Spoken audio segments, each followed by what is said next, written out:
I'm wearing this shirt for a reason. It's called the Great Wave. So, for those of you who are not familiar with the artwork, that's the name of it. Probably one of the most, next to the Mona Lisa, it's probably the most famous piece of art in the world of all time, in terms of duplications and replications, rather, and whatnot. So, here's the thing. For those of you who don't know my birthday is January 2nd, and I love that. When I was younger, I used to be like, I hate having a winter birthday. What I love about my birthday is that I start the year at the same time as everybody else, calendar-wise. And it excites me. I always feel like I want this momentum going into the year. Because life, real estate, I mean, everybody in real estate, you know, real estate is a lifestyle. Real estate, you have to live it, you have to breathe it, it has to be part of your soul. Otherwise, you're not going to be successful in real estate. Because it's not a 9 to 5. You're getting calls at night, you're getting calls in the morning, there is just a constant flow to a business like real estate. And I feel like momentum is everything in business, it's everything in life. And for me, when I start my year, I want to start my year building up a wave. I want the year to be something that, what was that? I want to start my year like on such a high, and if I get to, some people look back and they like think to themselves, trying to look for the other mic, I apologize. Some people look to themselves and they're like, they get to like May or whatever and they're like, oh, I'm having a bad year. Like if I'm having a bad year in February 1st, I'm not happy. Like I want to hit the ground running every single year that I do this, and that energy is like, there's a thought process to it, there's a strategy. We're going to get into that. Yeah. Is this better? All right. So, to start every year, I go to the same conferences usually. There's like a cycle. Anybody who's been on the circuit goes. And I always start my year with Inman Connect. So many of you guys, Inman Connect New York, you've heard of it before, I'm sure. If you haven't, it's kind of the combination of technology, real estate, and media all in one. That's what that conference is, and it highlights different things along those lines. I go to it every single year. Would recommend it. It's not for everybody. You got to sit there and like really listen because it's quick hitters. It's 15-minute segments, stuff like that, and you're not going to get this giant piece of information from a 15-minute segment. Usually, you get like a seed that gets planted. You got to go out and do some research. But I love Inman. I think they do a really nice job. This particular year, they have a free day. The free day, anybody who was at the free day this year was very disappointed. It was not good content. It was like sales pitchy stuff. And I was kind of disappointed, and I felt like, I just paid for this conference. I really hope the rest of this conference is not on this level. And then the second day happened, and I was like, whoa. I mean, I feel like they just saved it up for day 2. And it was really just amazing content that came out, a lot of notes that were taken, and I think that what I wanted to do today is reflect on some of my observations from being at Inman. For those of you who don't know, I just had Lindsay on stage. Lindsay was on the main stage at Inman. So when we're talking about like the caliber of speakers that we have here, that's what we're doing, and kudos to her. So Inman Connect. They started, and I realized that my takeaway, and this is why my theme for today is this great wave concept, is when Inman was going, every speaker, there was just this constant flow. It was very much about technology this year. More so than in any other year that I've ever been, it was very much about technology. And what happened was I left Inman, I came home, and my daughters will know who this is. My wife's uncle Glenn, came over a couple days later, and he brought VHS tapes. And he said, listen, I don't know if you have any use for these, but I thought maybe I was cleaning out my garage or whatever it was, and he's like, and I brought them over. There's nothing else you could throw them out, but I just figured, you girls might like it. And my wife and I looked at each other, and we were like, VHS? Like, I don't even own a VHS. Maybe you guys do, but I mean, I haven't even heard the acronym in a long time. I mean, it's one of those things that it's obsolete. And so, obviously I didn't really have a use for it, but then it got me thinking, it was like connecting that with Inman, and I was like, I asked, I think Angelina, if I remember correctly, like, what is this? You know what this is? Or my wife did.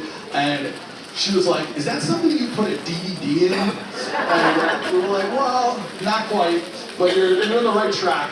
So, you know, we had like VHS, and, you know, obviously we had DVD and Blu-ray and all that stuff. And now, like, if my girls, you know, want to go and watch, you know, any of the Disney movies, where are they going? Disney Plus.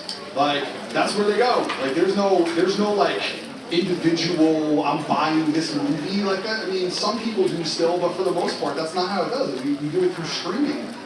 And, you know, if you think about technology and like the wave of technology, it moves fast.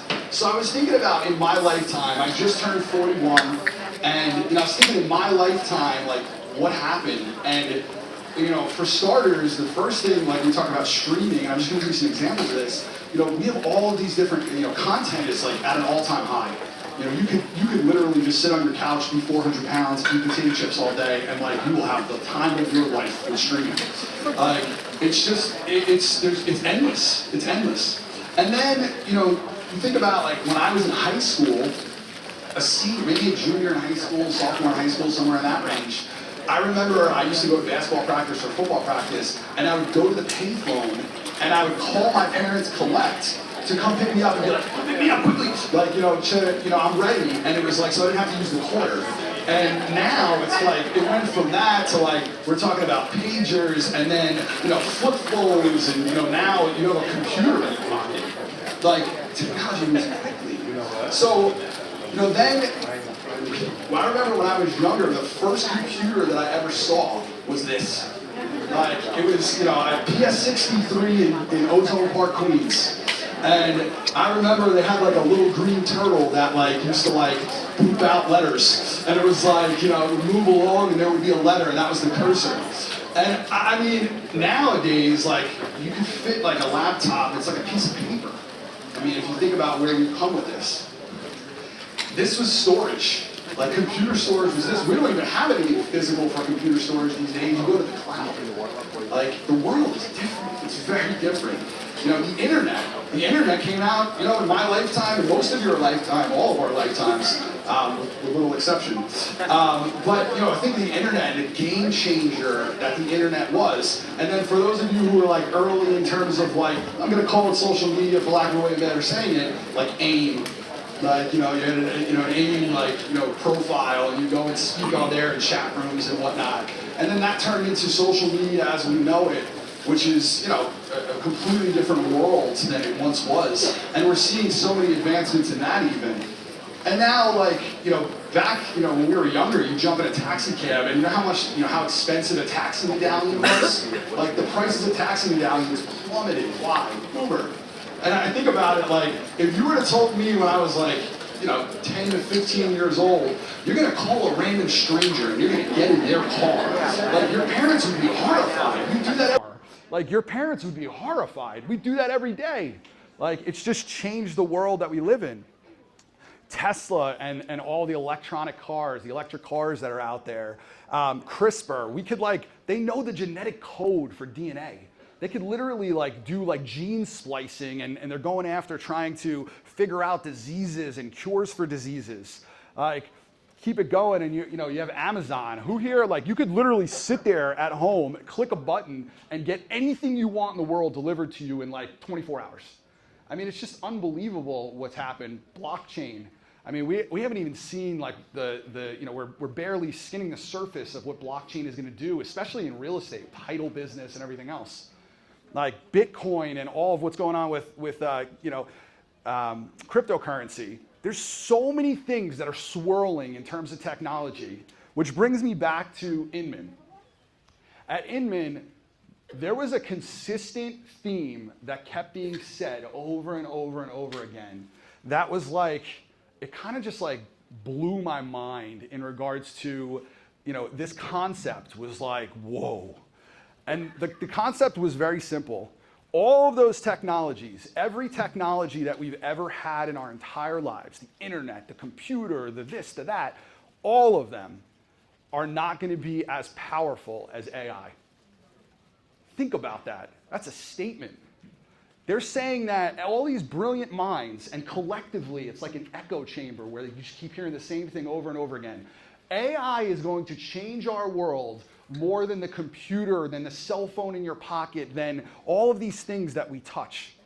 Like, I mean, now, I don't know about you, I don't want to speak for any of you in this room, but I'll think of myself. When I think AI, I think ChatGPT. Like, some of you guys use different systems, I respect that, whatever you use is fine. I think ChatGPT, I was an early adopter for ChatGPT, I pay the $20 a month, I use it all the time. Lindsay was showing you, speaking to it, I speak to it, it works. Like, it's super powerful, and I do use it for all different things. But then I thought about, like, all right, well, what did I, like, we come here, I come here monthly and speak, and I'm thinking about, like, well, what have I spoken about in terms of AI to this group? Because I always like to bring things that are relevant to you, so what have I spoken to? And, I thought about it, and I realized, like, all right, I spoke about, like, listing descriptions. Like, awesome. That's quite the advancement. Like, it's cool that it'll write a listing description for you, but that's not, like, on the level of your smartphone. Like, and then I think about, like, well, what else have I used it for consistently? And I think about, like, image generation, like DALL-E. Like, image generation, for those of you who don't realize, like, this image came from ChatGPT. Like, what did I do? I wrote a prompt. I said, pretend you're, a brilliant marketing person or whatever it was. I want something that shows growth. I want, a brain in the middle with a light bulb, and I want flutters of a butterfly wings, and I want rocket ships and, showing growth of flowers and all of those things. And around the circular part of this image, I want it to be ticks because I want it to be measurable. Like, I want it to be stuff that's like, hey, we're growing and we can measure it. That's a smart way of growing. So, all of this stuff was just conceived in, like, what I thought would be the image of this group. And that's what I use AI for. And that's awesome, don't get me wrong. But, like, that's not life-changing. It's cool. It's not life-changing. So I'm listening to all these people and I'm thinking to myself, well, what's happening? Like, what is AI going to do that I'm not aware of right now that's going to take it to this whole different level? Because I guarantee you, right today, if I was to take a poll in this room, we could do it, we don't have to do it by show of hands, but if I was to say, you get to choose one or two or maybe even three of these, you'd probably select the internet, Amazon, and your phone over AI. Like, I don't want to speak for you, but most people in here would probably feel that way. Like, I can't do away with my phone, obviously, that's my lifeline. Like, the internet, like, who would want to do away with the internet? Like, and Amazon is just such a convenience. It's just like, it's so different. To think that AI could replace those things or be better than those things, like, it's kind of a mind-boggling thing to think about. I think there were some people in this room that probably wouldn't select AI over TikTok. Nope, I want TikTok, give me my TikTok. That's why everybody was going crazy over, the shutdown and whatnot. So, what is it about AI that's so powerful? Well, one of the people that got up on stage, his name's Andy Florence. He's the CEO of CoStar. I am not like rah-rah CoStar, but I will say this. He's a smart man. He's a very smart man. I like the way he speaks. I think that he's, beyond intelligence. Like, I also think that, like, he tries to be, like, pretty advanced in terms of, like, cutting edge and be in front of things. Why? Because CoStar, not only do they own the commercial MLS and they own the public-facing commercial MLS, but they bought Apartments.com. They've more recently bought Homes.com. You see all the Homes.com ads on the Super Bowl and all that stuff? That's Andy Florence. They're horrible, but the reality is like, he's pushing, like, trying to be one of the portals to compete against Zillow and Realtor.com. And I'm not suggesting that he's succeeding at this point, but I think that, like, he's definitely cutting edge in terms of trying to figure it out. And he's again, this is like they're all trying to play a battle that's, they have billions of dollars being thrown at this. I would argue that the portal sites in many ways have an advantage even over the brokerage sites, and I say this respectfully, but they don't have agents. They make money off of agents. It's like the California gold rush. The people that went to go out and get the gold, they weren't the ones that made money. It was the people that were selling them shovels. Like, that's who made the money. And the portal sites, that's what they do. They sell you guys shovels. So, the reality is like they have advantages in terms of the sheer size. A lot of these companies just dwarf real estate companies in terms of their budget. They're worth listening to. Whether you like them, hate them, love them, whatever, they're worth listening to. And he gets up there and he gave a vision. For those of you in the room who haven't heard it, I'm actually going to go into like some verbatim on his vision because it was like one of those things that just made me like twitch. So he talked about like Zillow and Realtor.com and Homes.com. He describes them as portals. He doesn't talk about his competitors. And he went into this thing and he said, right now, what drives search online? What drives search are filters. Filters are ultimately what's driving search today. Filters are price and what type of home and the rooms and how many bedrooms, how many baths, like location. That's what drives home search. How many in here kind of like think about that and then think to themselves, I could see that changing pretty quickly? Not me. Like, I mean, it just makes sense. Like, I want to live in XYZ location. I want 4 bedrooms, 3 baths. Go. Like, he got up there and he was like, filters are going away. That's not how people are going to search for homes moving forward. And I was like, okay, well, what is the replacement? And the replacement is like, you're going to talk to AI and you're going to say similar to what Lindsay was saying before, like you're going to talk to AI and you're going to say like, hey, listen, like, take me through this home. Like, or, I'm interested, I'm really looking for, this is the lifestyle that, my wife and I care about. Like, so, it's conversational. This is the lifestyle that my wife and I care about. This is what we're looking to do. What would you recommend? Similar to what you guys do. Like somebody walks into your office and says, hey, I'm thinking about, I don't know which town I want to live in just yet. I think I want to live, 15 minutes like proximity to, my job. And, can you walk me through that? And so you're starting to talk about like, all the towns and, it's almost like inventory that you get to speak about. Well, if you're talking to AI, it's take me through this home, like think about a Matterport. We have that today, so we all are familiar with it. It's like, the interactive floor plans that you can walk through. So it's show me the primary bedroom. Imagine in the agent's voice, the listing agent's voice, imagine being toured through that house online or on your phone where you could say, like in my voice, I could say, this is the primary bedroom, and over here is the fireplace, and over there is the closet. There's some extra closet space. You should take a look at that. And now they're interacting as if they're walking through the house, and they could be anywhere in the world. And then take it a step further, because this already exists. Like you could, technically have voice recordings and walk them through all that stuff, but let's take it a step further. Like, what if you said, hey, please remove the furniture from the rooms?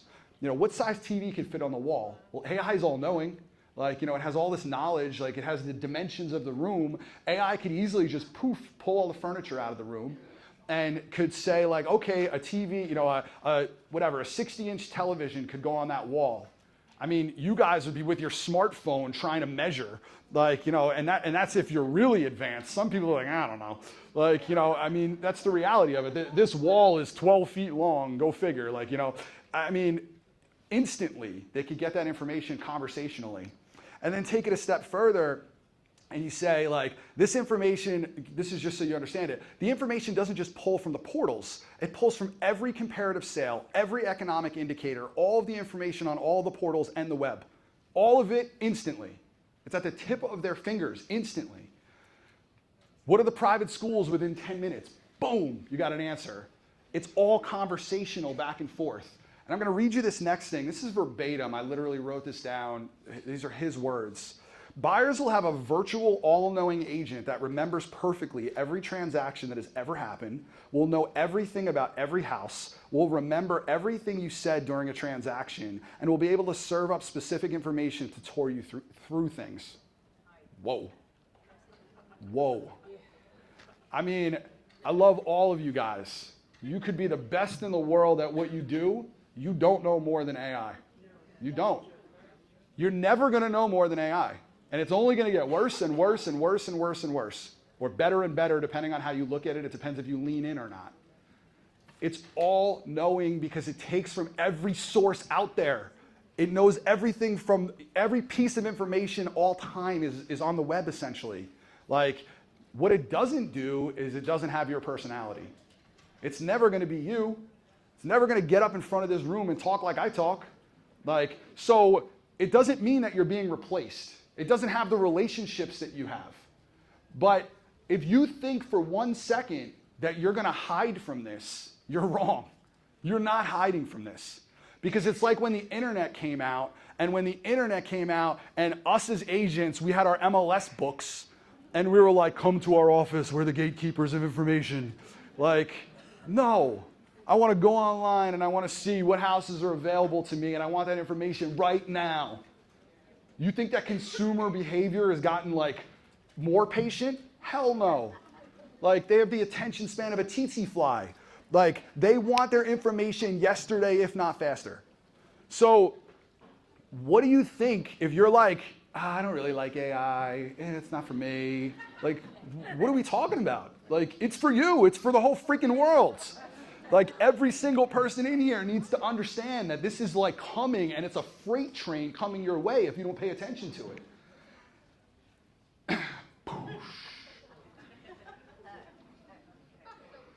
Seriously, is that not like when you think about it, and I'm scratching the surface, by the way, when you think about it in that context, are you gonna like say, oh, forget AI? No, you gotta jump on board. You gotta become advanced and understand how to use these tools to your advantage immediately, because they're changing at the speed of light.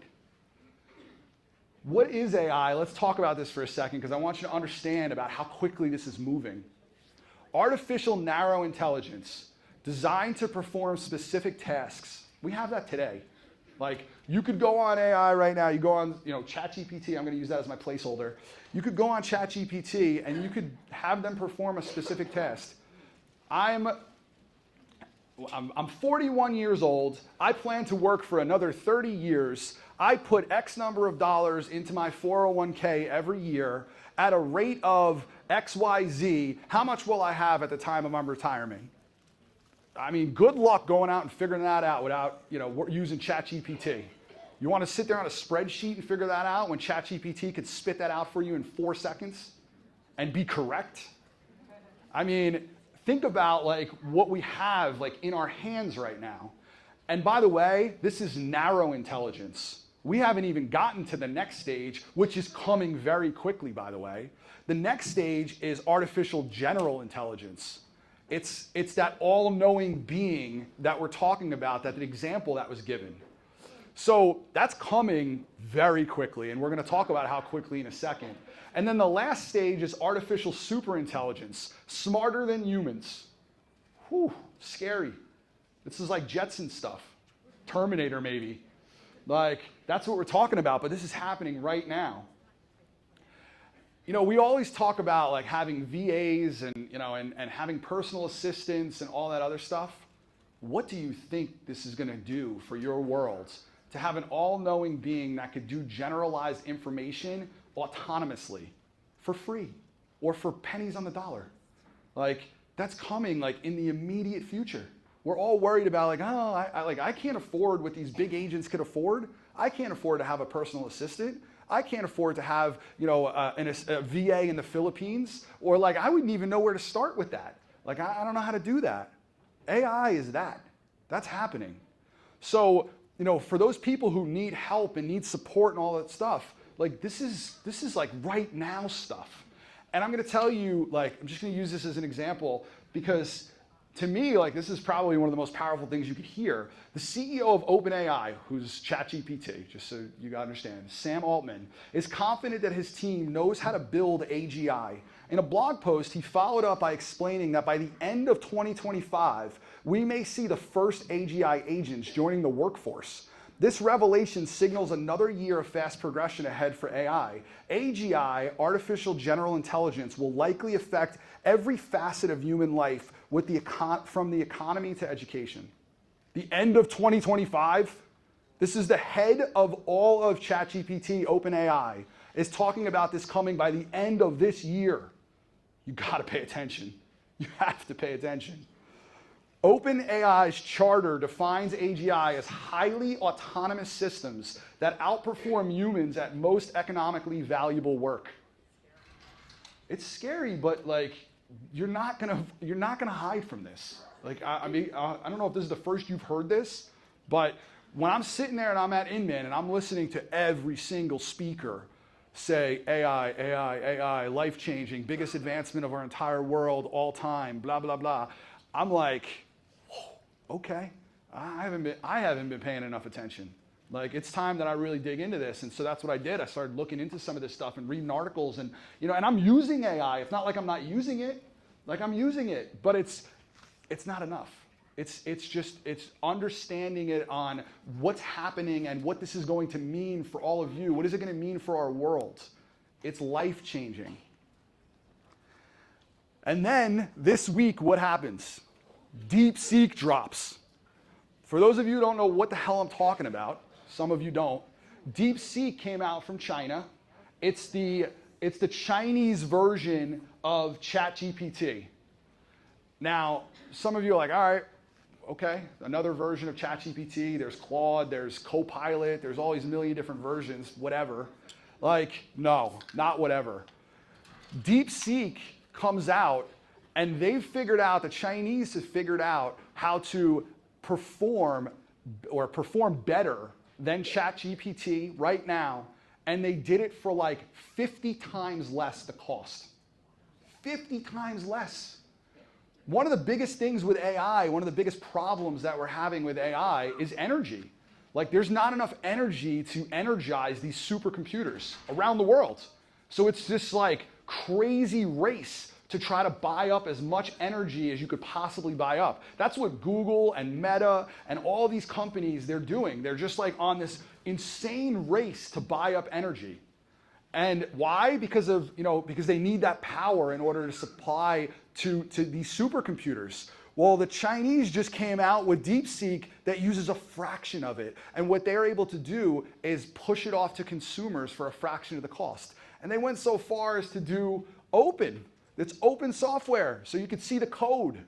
Like, so now it's like they're just giving it to the world here. I mean, what do you think happened to these markets and to these companies in the past week? Like, all hell broke loose. And anybody who pays attention to the stock market, all hell broke loose. The equivalent, the thing that they're talking about as the equivalent of this is Sputnik. Sputnik, for those of you guys who don't know what that is, that's when the Russians beat America to space. And they sent up a satellite to space, the first to do it. Of course, my phone is going on right now. And it's a Teams call, so it's on my computer. Thank you. My apologies. She heard about Sputnik. So that's the equivalent. It's like, it's a space race. That's what we're talking about right now. And so if you pay attention to this, anybody who owns NVIDIA, stock prices, and I own it. I mean, it has the largest losses in one day in the stock market history was this week, twice. $560 billion they lost in one day. One day. Now, it did bounce back, thankfully. And part of what's the bounce back is that they're trying to figure out the truth behind DeepSeek. Was it created as cheap as the Chinese say? And that's part of like the debate that's going on right now, which they'll get to the bottom of it. But regardless of whether it was done as cheap as they say or not, the reality is it was done a lot cheaper than anything that exists out there, and it was done at a higher level. So the advancements of AI are moving very quickly. And then you talk about Meta. Meta is reportedly scrambling war rooms of engineers to figure out how DeepSeek's AI is beating everyone else at a fraction of the price. These companies are scrambling. They're desperate to figure this out because this is like an all-out war in terms of who's going to have this system as advanced as possible, as quickly as possible. When all of the most valuable companies in the world are having an arms race to get there first, this is going to happen quickly. I mean, you have to understand it's going to happen quickly.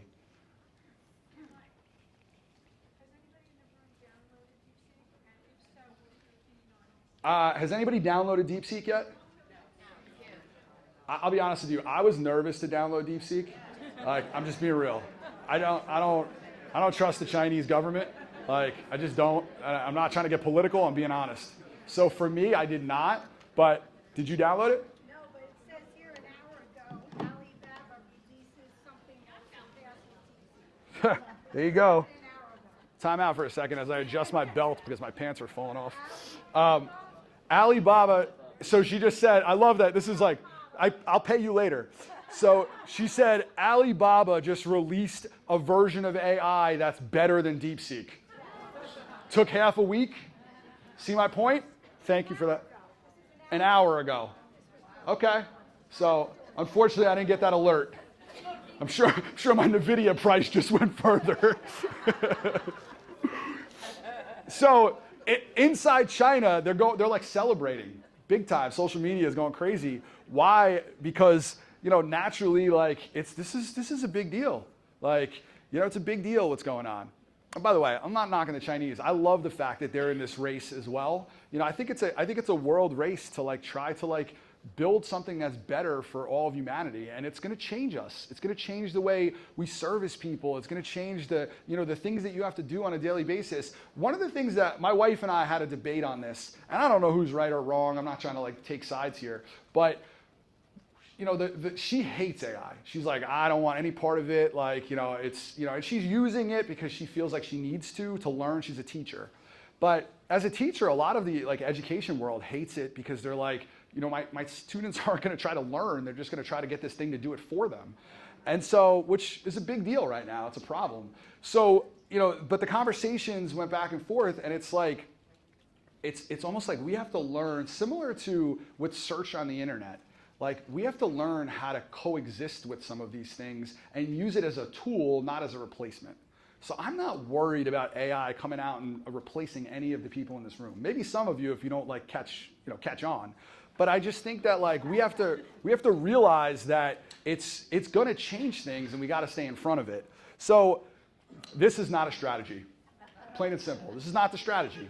By the way, I pulled this up. And I always thought that ostriches, this is a complete stupid little thought. I always thought that ostriches truly hide themselves in the sand because they think they're not being seen. But apparently this is them just digging a little nest for themselves. So I learned that through AI.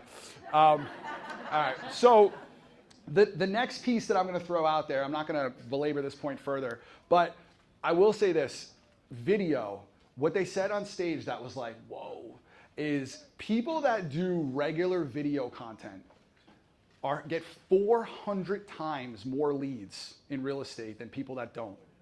400 times more leads. And it makes sense because you're being seen by more people.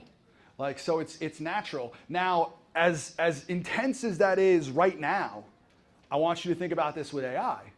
Because with AI, you're now, and the way that I would put this out there is online video reviews. That is where you need to live. Because AI is looking for video content that they could pull from. And all of these, you're not gonna have, we're in this world of search engine optimization, I wanna rank higher and all that stuff. That whole world's gonna get flipped on its head. It really is. All these people that are paying to come up higher on search results, it's gonna get flipped on its head. Because AI is gonna come like a wrecking ball and just change it. So one of the things that early, systems are looking at and people are paying attention to is online video reviews. Because if you do a video review, it's so different than a written review. They're trying to push more video content in general, all the search engines are. But also AI puts it at a higher ranking. They care about it more. So the more you could get your clients in front of a camera saying, I had the best experience in the world with this person and here's why, you'll be much better off. All of you guys should live in that space as best you can. It's worth it. And by the way, just a quick aside, one of the easiest ways to do that, throw a client event, hire a videographer, and tell them that your job is to walk around the room getting video reviews so you don't have to ask a soul. Let them do it. It's kind of it's comfortable that way. Thank you so much for coming to this. Would you mind giving a review for Sally Q? People are out there drinking, having fun. Life is good. They're going to give you a review. All right. The second thing that I want to talk about today is it relates back to these two beautiful little girls over here. Cookie time. You didn't know that I was going to talk about you anymore. But it relates back to them because it has all to do with cookies. Cookies and margins. And I'm going to be honest with you, I stole this from a speaker, Andrew, Lindsay, what's his last name? Real Scout. Flackner. What was that? It is, yeah. Is it from Tom Ferry? Oh, I didn't realize it was from Tom Ferry. Although I do shout out Tom Ferry in here. It is about sugar cookies. We're going to get to that in a second. So bakeries make a variety of cookies. We all know that. And the question then becomes like, what's the most popular cookie of all time? And the answer is chocolate chip. Like, most of you guys could probably answer that pretty quickly. And that's all great and good, but if you're a baker, you don't care about what's the most popular. What you care about is what gives you the best return. What gives you the best return, what's the highest margin, are sugar cookies. So the sugar cookie concept, like what are sugar cookies? What's the equivalent in real estate? That's the question. And I'm going to I'll give a shout out to Tom Ferry and the Real Scout. They came up with this concept of the teams report.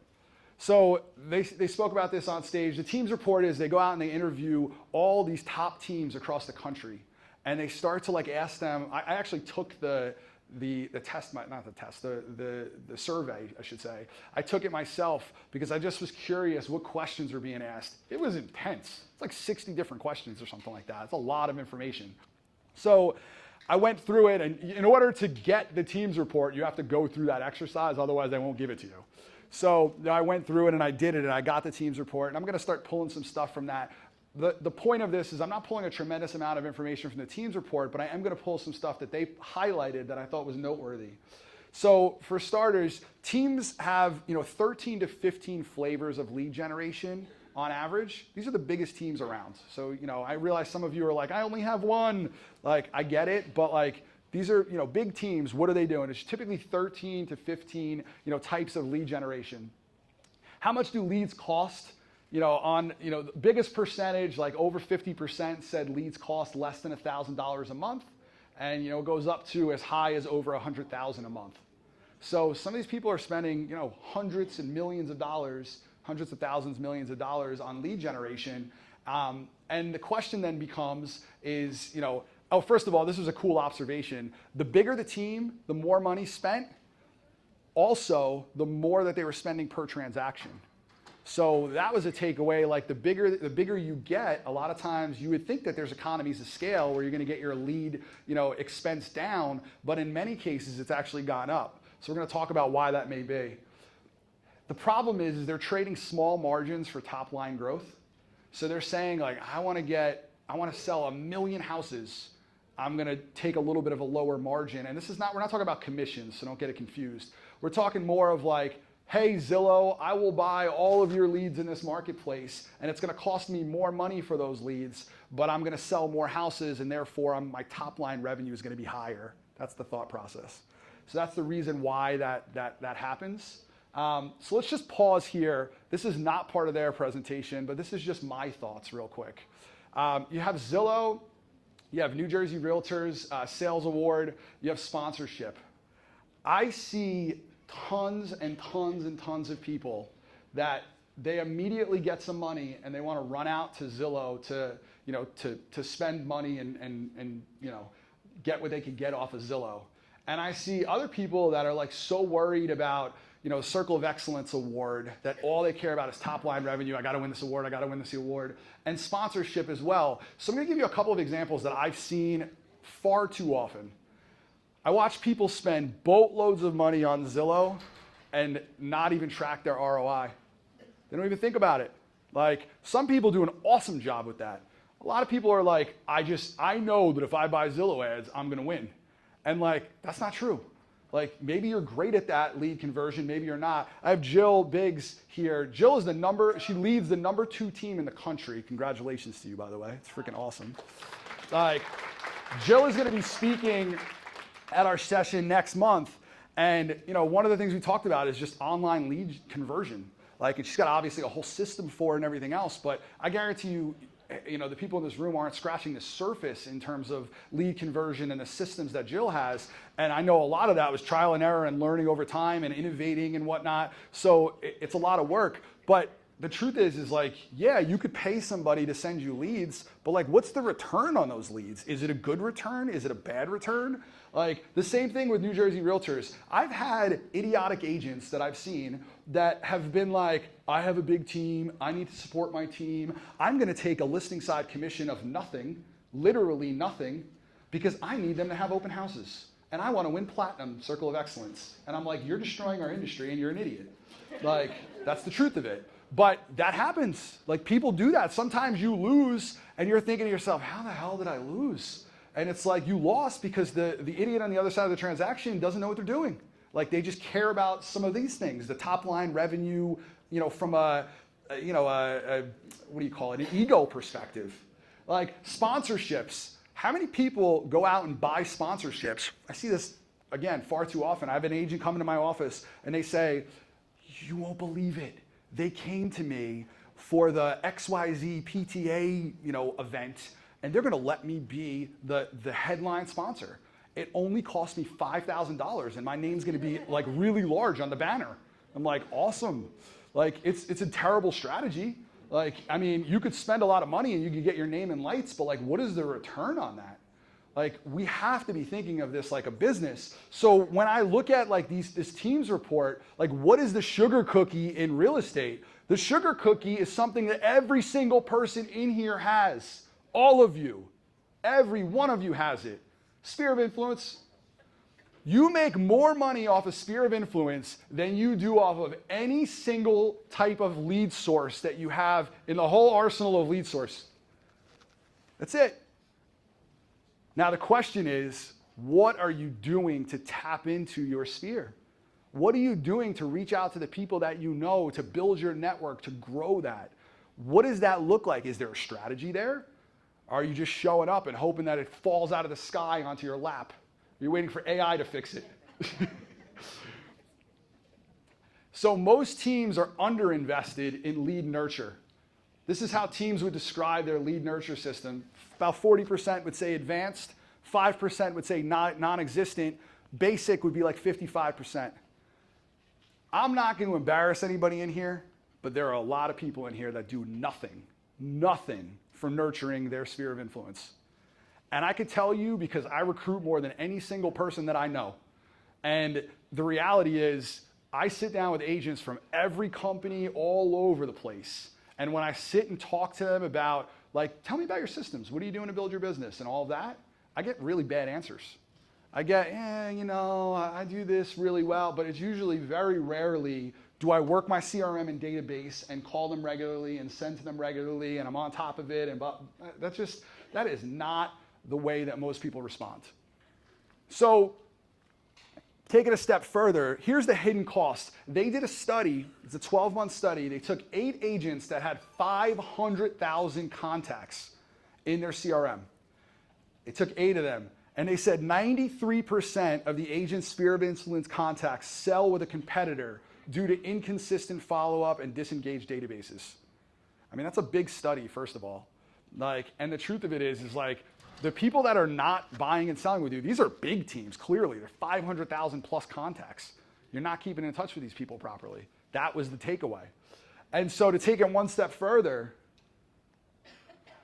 they lost almost 5,161 lost listings that were sold by other agents, 2.57 billion lost listing volume sold by other agents, which equates to 50 to 70 million in lost commissions. Why? Because they just didn't follow up with their people properly. I guarantee you, we have called 500 people in this room that signed up. I guarantee you that our number is a really big number of deals that this group lost because you're not following up with the people that you already know and they like you and they love you and they trust you and they want to work with you, but sometimes they forget your name. And sometimes they forget that you're even still in real estate. And sometimes they're like, this person just doesn't care. They're too busy. I've had people come to me and be like, Mike, I would have used you, but you're everywhere. I just thought you were too busy. I'm like, no, I'm never too busy for you. Back when I was in sales, but the truth is what messaging are you putting out to these people? You don't have a lead generation problem. You have a lead nurture problem. That's a powerful line. And it's true. every person in here cries about, I don't have enough leads. Yes, you do. Start working your sphere of influence. Start talking to the people that you know in your life. It's a gold mine. All you have to do is tap into it. Here's the ingredients for your sugar cookie. Number 1, past clients. Number 2, social media. Number 3, referrals from clients and other agents. Number 4, community groups and events. Simple. Not a lot of ingredients. What's the recipe look like? The recipe is 3 steps. You have to repair and enrich, which basically means fix your database and fill in all the missing details. I guarantee you that you guys come here every single month. Most of you, many of you come here every month. And I've been talking about fixing your database for months and months and months, years at this point, and you'll never do it. You'll never do it. Why? Because it's boring. Because it's not the sexy stuff. It's not the stuff that you look at and you're like, oh, I see my name in lights, or I see this fancy video online, or all of these different things. But yet, I want you to think about this. You go out and do an open house every single weekend. You leave your quality of life at home. You leave your wife or your husband or your kids or your dog or whatever, and you go out there and go into the elements, rain, sleet, snow, whatever. And you do that 52 times a year, 50 times a year, whatever it is. Let's just say 10 people walk into those. All right, great, you met 500 people. That's awesome. Maybe you knocked on doors around your listing and you could double that number. Awesome, it's a great thing. But imagine if you had 1,000 people in your database and you're pushing out every single weekend a video saying, hey, come check me out at 123 Main Street, we'd love to see you there. What happens? Now that's 50,000 touches instead of 500 touches. It's a big difference. You wonder why people that stay engaged with their database sell more houses. But we don't do it because we just think it's boring and it's too, I don't want to spend the time doing it. Spend the next month of your life. Do something. Where's Steve? Steve Saracusa, he's a rock star. Steve says to me, he says this all the time. He's a coach. He coaches, boys basketball, high school. And he says, do something today that your future self will thank you for. I love that quote. Do something today that you will thank yourself for the rest of your career. Build your database. Make sure it looks good. Number 2, automate and personalize your nurture. You have to keep your sphere of influence engaged. Number 3, turn signals into action, track signals, and trigger automated workflows. I'm going to give you what this looks like. Recipe, 1, repair and enrich. There's a particular program that they push. I know Tom owns a portion of it. It's called Reevaluate. I'm not pushing this particular program, but I'm just using this as an example. It will go in, it will take all of your contacts, and it will repair them and find the data to plug in email addresses and phone numbers and all that stuff for you.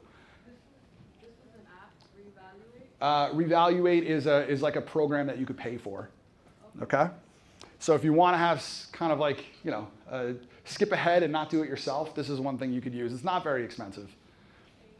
You're welcome. Number 2, they call it ZMAs, Zillow Market Analysis. I actually like using Zillow for this because people are familiar with Zillow. Why reinvent the wheel and try to push them to something that they don't even think about? They know what Zillow is. So what do? They say, automate and personalize your nurture, keep your SOI engaged. You pull this is, by the way, this is not the automated approach. I'm going to show you the automated approach. This is the manual approach. If you're broke, manual approach. If you have some money that you could spend to automate this, great, use the automated version. We'll talk about both. So what do? Zestimate history. They just pull 123 Main Street. What is my house? They pull that for every one of their clients, and then they send them a text with a screenshot of that.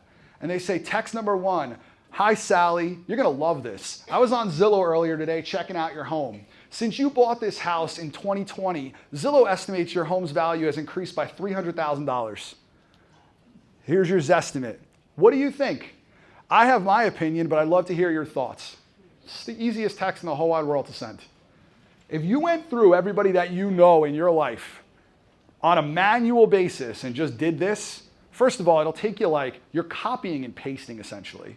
So it's not going to take you a long time to do each individual one. Depending on how many people contacts you have, it might take you a little bit longer. But the reality is like, this is gold. This is the easiest thing in the world for you to build business. This is the automated version. You could use HomeBot. I'm like impartial to Fellow personally because I've had so many people that are doing this at like the highest of levels that just don't shut up about Fellow. So I don't own stock in Fellow.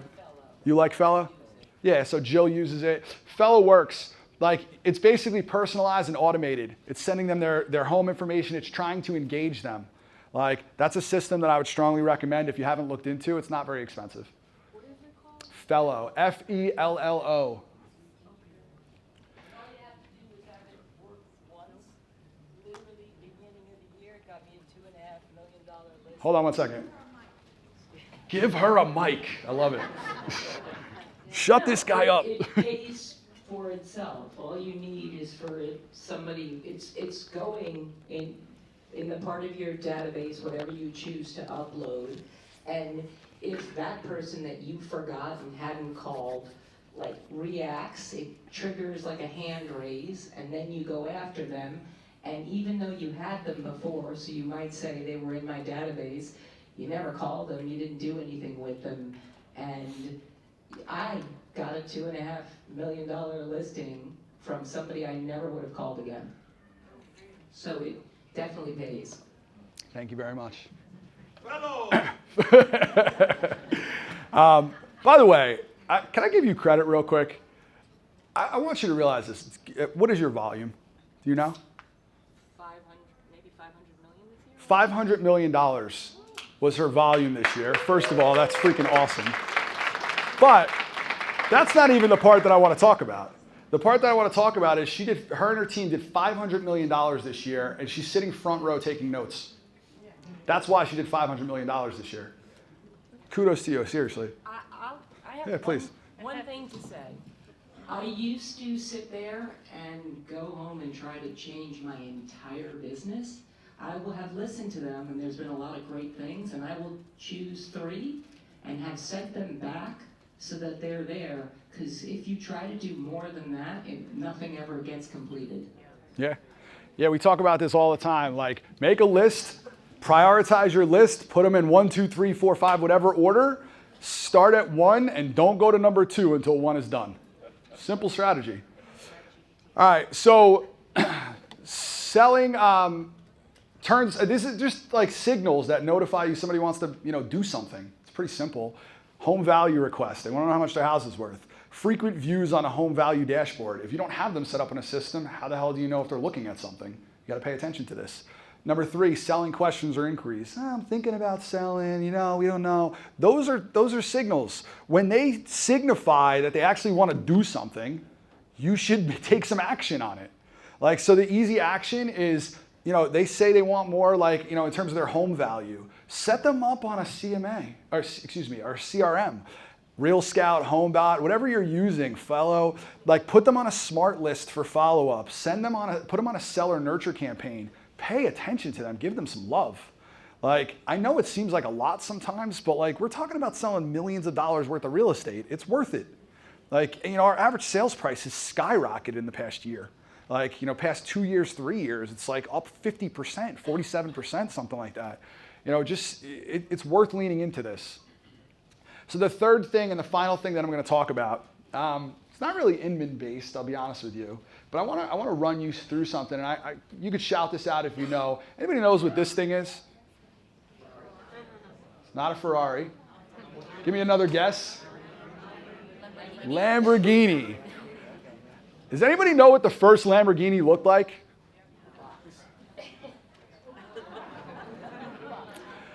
When Lamborghini came out, they came out after the war, and they came out as a tractor company. That's the first Lamborghini. So it's pretty cool, right? What about this? Anybody know what this thing is? What is it? A Nintendo Switch. I kind of gave it away. It's written right on the thing. So those of you that don't aren't squinting, you got it. So Nintendo Switch. Anybody know what the first game Nintendo ever came out with was? I hear Mario Brothers. Maybe Duck Hunt. It's like in that range. Wrong. This is what they came out with. Playing cards. They were a playing card company. What about this? IKEA. Anybody knows what the first thing IKEA ever built was? No? What was that? I couldn't hear you. No. They're still trying to put it together. They're still trying to put it together? This. They sold pencils and pens and wallets and like that kind of crap. What about this one? Samsung. Galaxy. What was the first thing that Samsung ever sold? VCRs? This is a good guess. Groceries. What about LG? Sell TVs, kitchen appliances, all that stuff. What was the first thing that they ever sold? This is a pretty good one. Face cream. Lucky Cream. Lord knows what's in that thing. So all right, I'm finishing on this note intentionally. We talked about a lot of stuff today. We went in a ton of different directions. We went kind of a bit of a deep dive into AI. Hopefully I scared the hell out of you. Obviously Lindsay, Alex, it was just like an overload of information. I get that.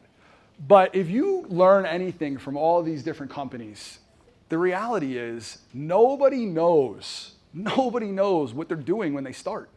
You just don't know what the hell you're doing. You're making face creams and then one day you're over here making a TV. You just don't know what you're doing, and you don't know where you're going all the time. We pretend like we do. I didn't think I was going to be up here, speaking to 500 people when I first started Growth Mastermind. We had 60, 70 people in the first one, and it just built and built and built. So thank you guys for the support.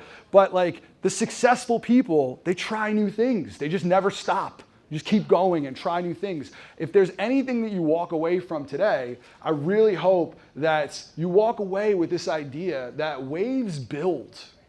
They build. The big wave doesn't just poof happen. It builds. It takes momentum. It takes growth. You have to start somewhere, and you cannot be afraid to fall on your face with the direction that you're running in, because all of these unbelievable companies that you've heard of before, and you heard of them in their specific line where you know exactly what Nintendo does. You sure as hell didn't know that it started out as a card company, playing cards. We just don't know where it's going to take us, but if you lean in and you just try to build some momentum for yourself, you're going to do great things this year. 2025 is going to be an incredible year. It's going to be an incredible year for innovation. Lean in and try something new. To Rob's point, break shit. Full circle here. I really appreciate you guys coming today. Thank you so much. To my daughters, Angelina and Gianna, shout out to you guys. Lindsay and Alex, awesome job. I'm going to leave you with one more thing before I'm done, and I appreciate your patience. The thing is this: next month, I have Joe Biggs here. For those of you who don't know, she's a rock star. Believe me, you'll learn a tremendous amount from her. I also have Frank Isolde coming, who is incredible in his own right. We have two of the best real estate agents in the country that are coming to speak next month. Join us. I'll do the last session. I'm going to talk about hosting events and stuff like that. I feel like I got a pretty good knack for it. So sign up. I also would encourage every single person in here, either in the back of the room or in the front of the room, I printed out something that's going to make your lives a lot easier. What it is on the top is that QR code. So if you can't sign up for it right now, you have it to take with you. In the middle is every single event for the entire year, all of the calendar of events for everything that I'm running. It's right on there. I don't care about followers on Eventbrite, but it's going to make your life a lot easier if you follow me, because you're going to get the calendar of every event that we're running as it comes out. And then the third thing is, people always ask me, are you recording these? Can I get a recording? I want to go back and look at this. We do have an awesome video crew that's recording this today. If you want access to all of the recordings from everyone that we've done, except for the gag order period that we couldn't record, we have all of them on my YouTube channel. So you can just follow me on YouTube and you'll get the recordings as they come out. Hopefully that's helpful for you guys. Thank you so much for coming, and have a great day.